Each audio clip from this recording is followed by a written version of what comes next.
Hello everyone and welcome back to Let's Play Kyuuyaku Megami Tensei. Previously, we defeated Hecate, which someone pointed out in the comments I had been pronouncing wrong that entire dungeon, so I apologize for that. That same person also pointed out that it's not Baphomet like I had heard my entire life and internalized, it is in fact Baphomet. Apparently it's like a French thing. So yeah, now I feel like I don't know how to speak anymore, and I'm questioning my entire life. So, let's move on down to the second basement floor and not think about my inability to speak, and we're gonna go ahead into the rotting sea of flames. I don't want to feel like I'm throwing that person under the bus, by the way. I greatly appreciate any pronunciation corrections that come along, especially in cases like this where we're dealing with like a game with like, you know, cultural beings of worship. I would like to, you know, get things right and not just be a weird, ignorant American about things and just kind of go with whatever pronunciation floats my boat, because I feel like way too many people default to that, and I would rather be proven wrong than stick to my wrong ways. So, we're gonna deal with a very annoying enemy type. This is the Black Knight of the Ghost Demon Clan. And because it's a ghost-type enemy, you can't recruit them, which is going to be annoying because we can't recruit them and then negotiate with random encounters to make the encounter end.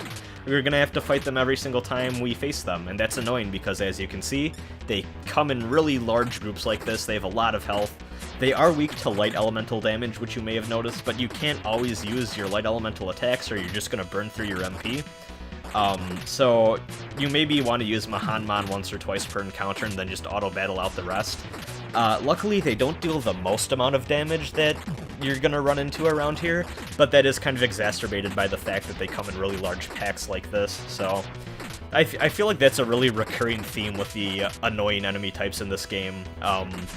They tend to come in large groups, and they always tend to be demon clans that you can't recruit yourself to negotiate with and end the encounter early through the talk command.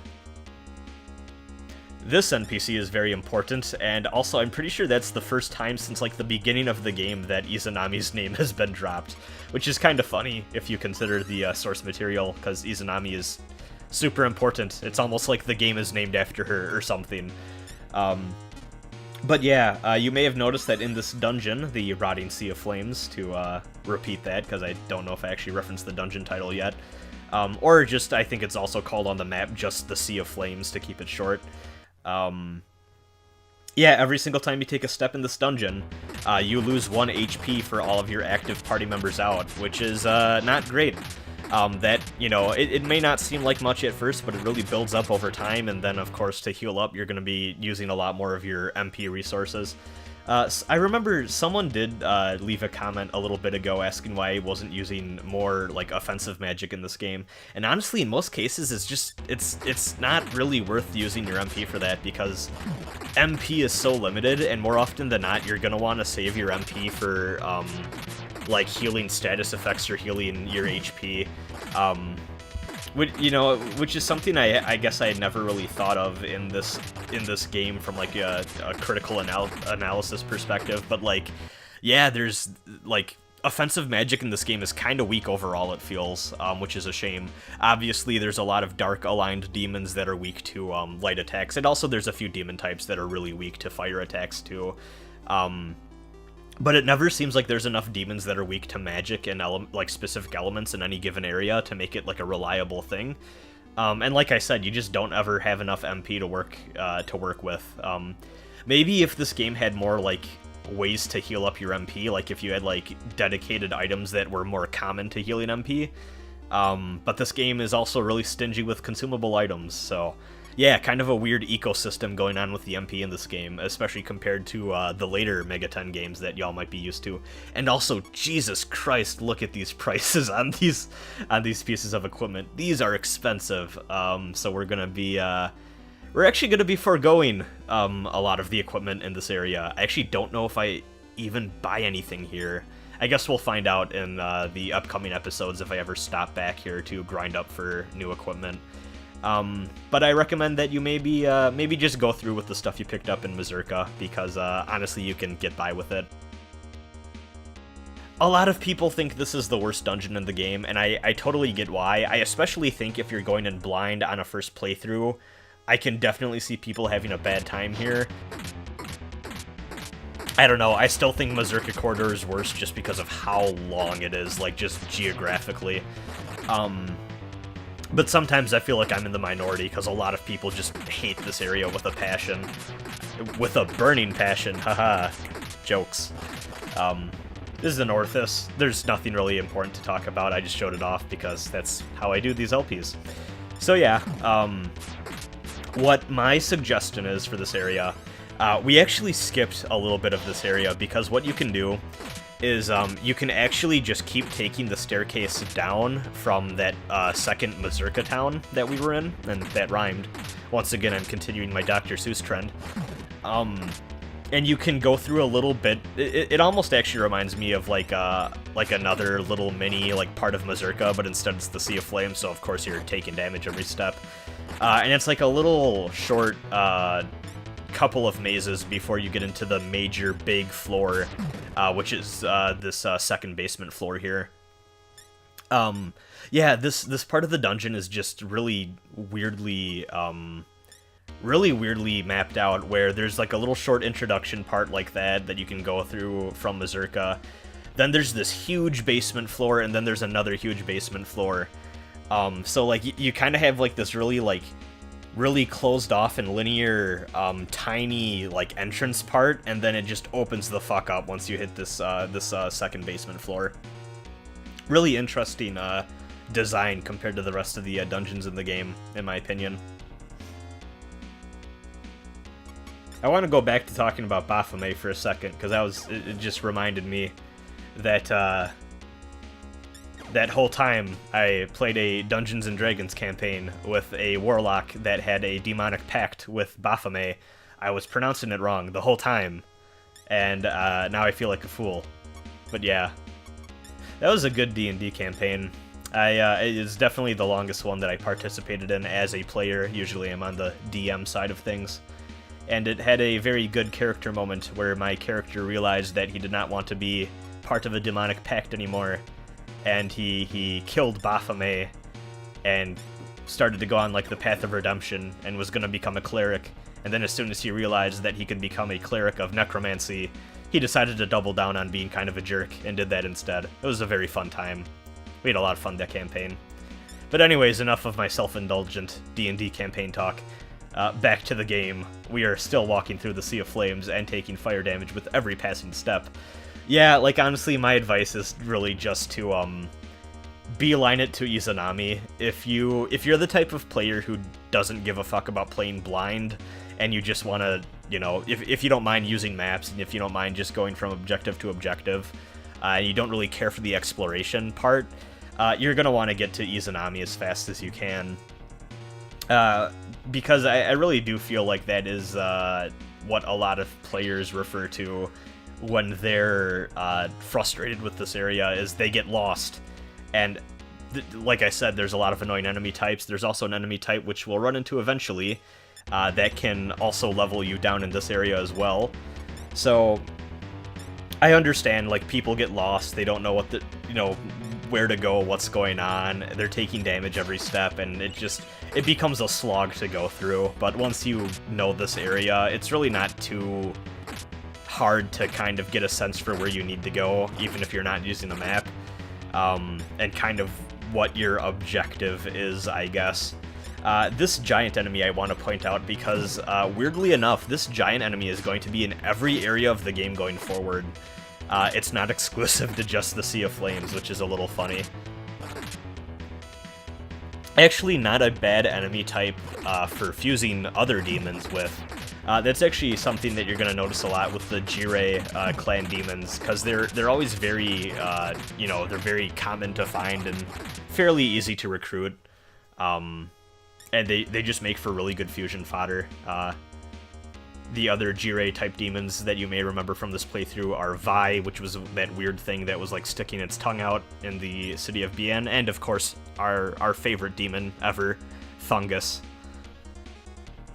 We got a little hint about Persky there. So yeah, after you go through the basement 1 floor, you go back down to a different section of basement 2, and also we're gonna fight a Quetzalcoatl here. Speaking of pronouncing things, Jesus, I'm pretty sure I butchered that one.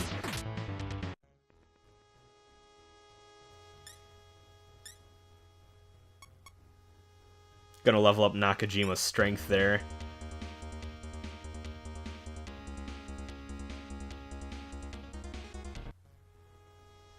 Another Black Knight encounter.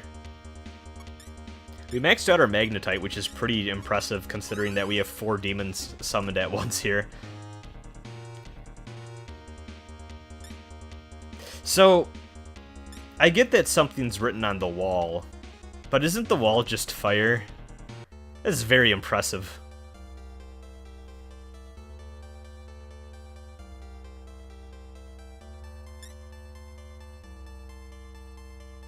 It's pretty messed up. It's like getting buried alive in a coffin, but you're instead in like a giant, like, burial chamber in the middle of a giant sea of flames. And there's a cursed mask on you. This is just a bad time.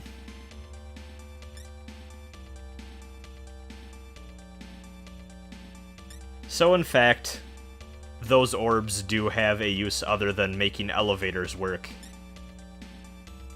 They are actually the key to unlocking this weird, convoluted, cursed mask thing. So, you actually need to insert these orbs in a very specific order, and I don't even know if there's any hints that actually tell you what the order is. I could be wrong. I tried to look it up because I was actually, you know, not sure about that, and I couldn't find anything. Someone, if you know in the comments, let me know if there's a hint anywhere in the game where they tell you the order. I just looked it up because I don't have time to bullshit with this. But yeah, you have to put in these orbs in the specific slots in a specific order. And to my knowledge, there is no, like, hint at all of how you're supposed to do this.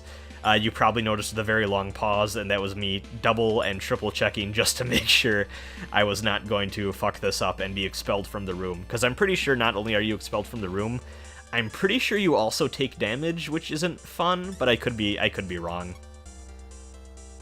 Not gonna lie, I'm pretty sure on my first playthrough I got to this part and I just looked this up too because I didn't want to deal with this. So, hey, we freed her. Yay, Izanami.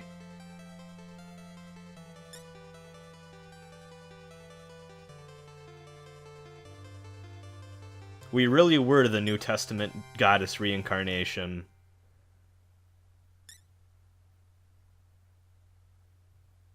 Or actually Old Testament, fuck. That's Kyuuyaku means Old Testament. God damn it, I ruined the title drop, oh no. This Let's Play is ruined. Guess it's just time to cancel it. Anyways, we got Izanami's robe, which means we won't take damage every time we step in this dungeon anymore.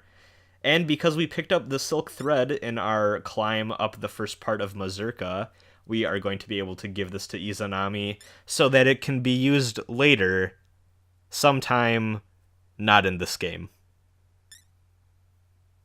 Perhaps someday it will prove to be useful.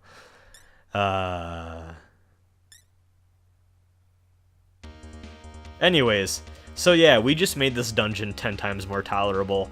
Like I said, this is why I really suggest that you just beeline all the way to Izanami. And you know, maybe if you are someone who likes to play blind a little bit, but you don't want to deal with this dungeon's gimmick, like you could always just kind of look up how to get to Izanami and then just proceed to explore the rest of the dungeon normally if you want to compromise your playthrough in that way. But yeah. Even then, like, I know I've been making a big deal of it, and honestly, I think it's just mostly because, like, I know this dungeon has a reputation, but like I said, when I first played through this this game, I definitely did this part blind, and I did not think it was that bad, so, I don't know, maybe, I'm not trying to say that to, like, Flux or whatever, but, I don't know. I just know so many people that loathe this dungeon, so I'm sure I'm the outlier here.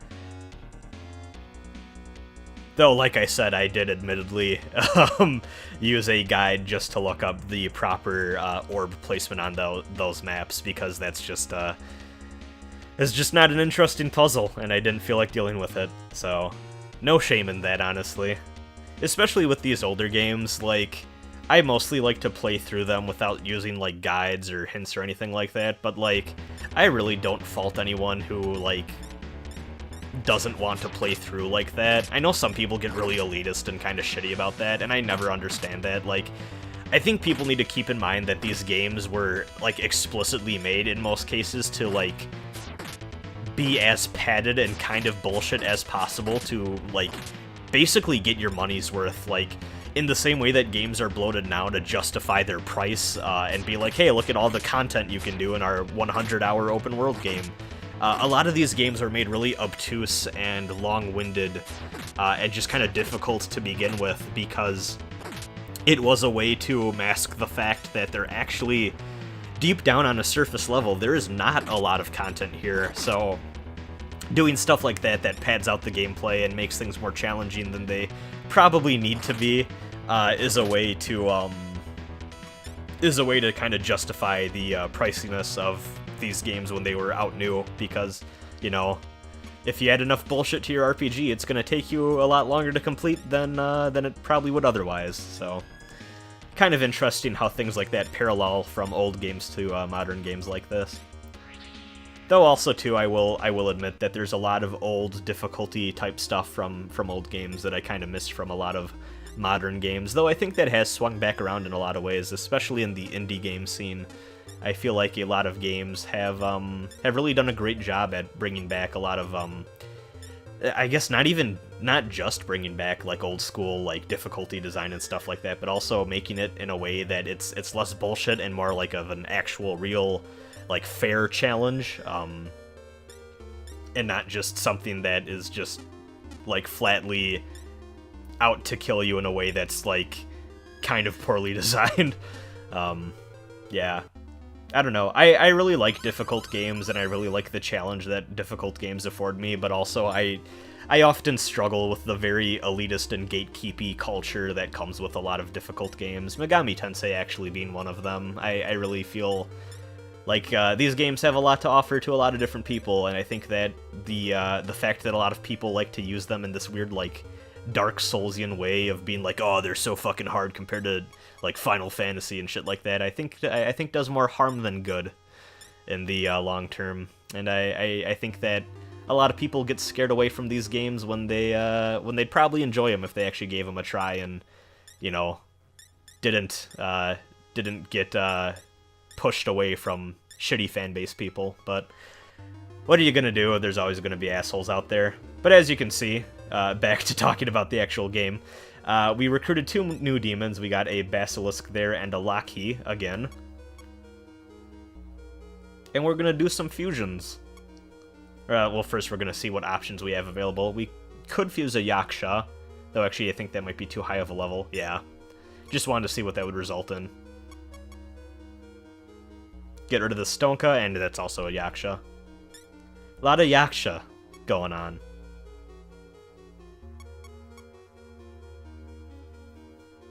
Apis is kind of a, in my opinion, bad demon for a level 28 demon. And honestly, we're getting past the point where level 28, it's a little under-leveled for what we need. Now, level 40, that's what we're talking about. Hell yeah. Who needs the live-action Aladdin remake when instead you have Kyuuyaku Megami Tensei with your boy Razin? And honestly, Bufudyne is cool and nice to have. But honestly, I mostly fuse this demon just because it's rad as fuck having another party member with Recarm. Really helps put a little bit of pressure off of Yumiko and how she needs to worry about spending her MP. So, good stuff. Good stuff. I'm actually struggling to remember what I do the rest of this episode, because I remember me ending this by fusing Jin. Or Jin. I think it's... is it Jin? Speaking of pronouncing things, once again. Oh well. There's another Laki. It's gone now. Don't know why I'm not fusing my little poison situation going on there. Unless it's because I'm so close to the healer that I'm just gonna deal with it. Yeah, I think that might just be it.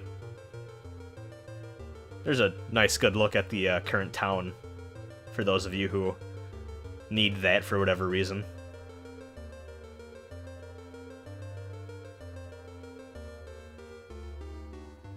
Yeah, I just decided not to heal so I could get to the healer, I guess. Just spend the money. Though we are running a little low on Maka if you notice. Summoning those demons aren't cheap.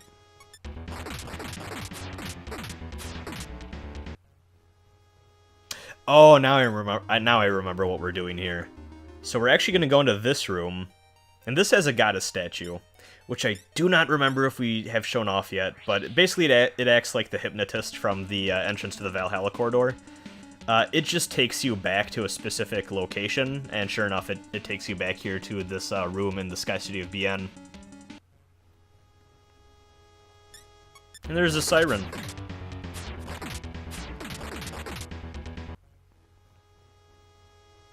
Don't know why I showed off that boss, or that, not boss battle, that random encounter.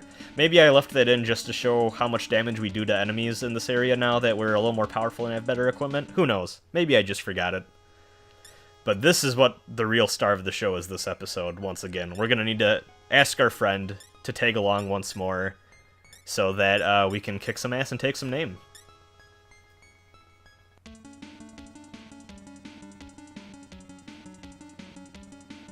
It is honestly staggering how relevant Fungus is going to be the rest of this playthrough, and it just goes to show what I said earlier about the G-Ray Demon class being very good fusion fodder. So we're going to go back to the recreation area here. We will not be playing the slots the rest of this playthrough, I regret to inform you. I know some of you liked that little edited montage I did for when we went on our gambling spree, but that will sadly not happen again.